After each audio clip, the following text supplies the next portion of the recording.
Hello everyone, this is Rick and thanks for joining. This is the 17th Excel tutorial, and today I'm just going to give you a brief overview of how to create charts and how to change charts and modify them. I'm going to jump right in here. What I've done here is I've created a chart of salespeople over here under the employee column, and I've created 12 months of data captured here of sales, and then I've totaled their sales over here in this column N. Okay, so the first thing I'm going to do is I'm going to create a chart with the employees and all of their monthly sales. Now, one thing I do want to point out is in this case here, you wouldn't want to choose the total column because it would skew all the rest of the data in a chart. So that's a lot of data to chart, and I'll show you how busy that is. So I've highlighted all those cells, I click Insert, and then again I go to the charts. Well, what kind of chart might make sense for something like this? Probably a column chart. So if I went over here and I choose 2D column, and we could say we'll do a clustered column. Okay, you can see it's a lot of data to put on one chart. I'm going to go ahead and spread it out a little bit to make it a little bit more legible. So what it's done here is it gave us a legend of the sales folks, and it gave us for each month, it told us how much they have in sales.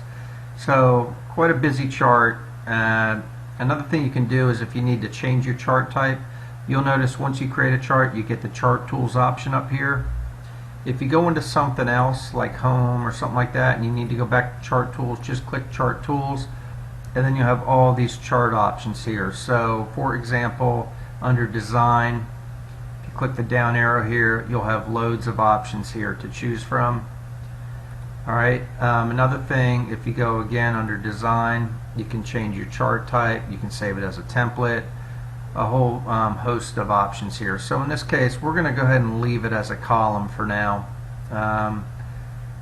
Actually, I'll change it to a line real quick just to show you. Okay, so kind of a busy chart. Again, column might probably be better for that.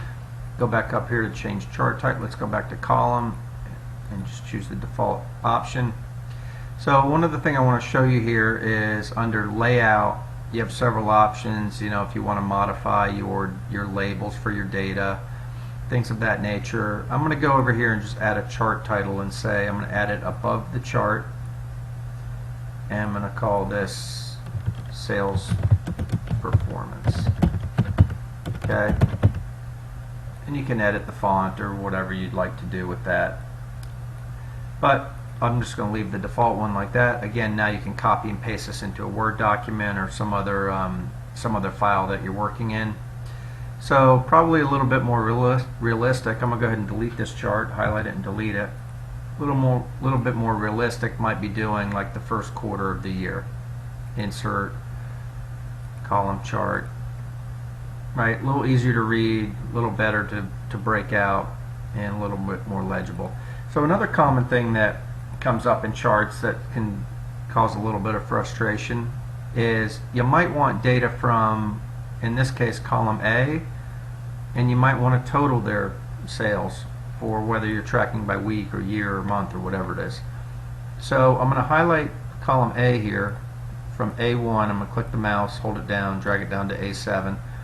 Then I'm going to scroll over to the total column, but of course if I just click here and drag it down, it's going to unhighlight or unselect the other cells. So I'm going to hold down the control key, I'm going to click on cell N1 here, the total column, and I'm going to highlight and then let go of my mouse and my control key. I'm going to scroll back over and you see that's highlighted also.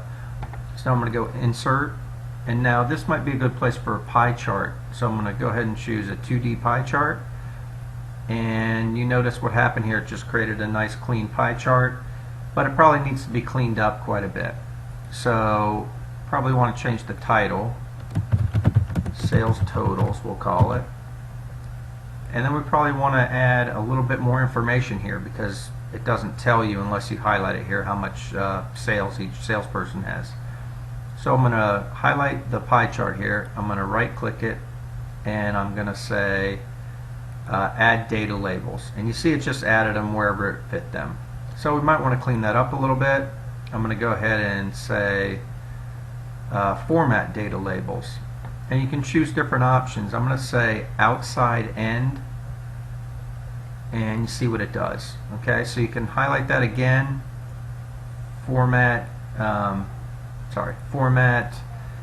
data labels, and you can play with it and figure out what works for you. And there's all sorts of options, borders and things of that nature. Of course, you can right click this chart and change the chart type right here, or you can go back under design and go to change chart type. Anyways, that's what I want to show you today. I'm not going to go and do lots of examples. I think you get the general idea here, and I'll be posting more tutorials soon. Let me know what topics you want to see, and I'll be glad to post them. Thanks. Bye.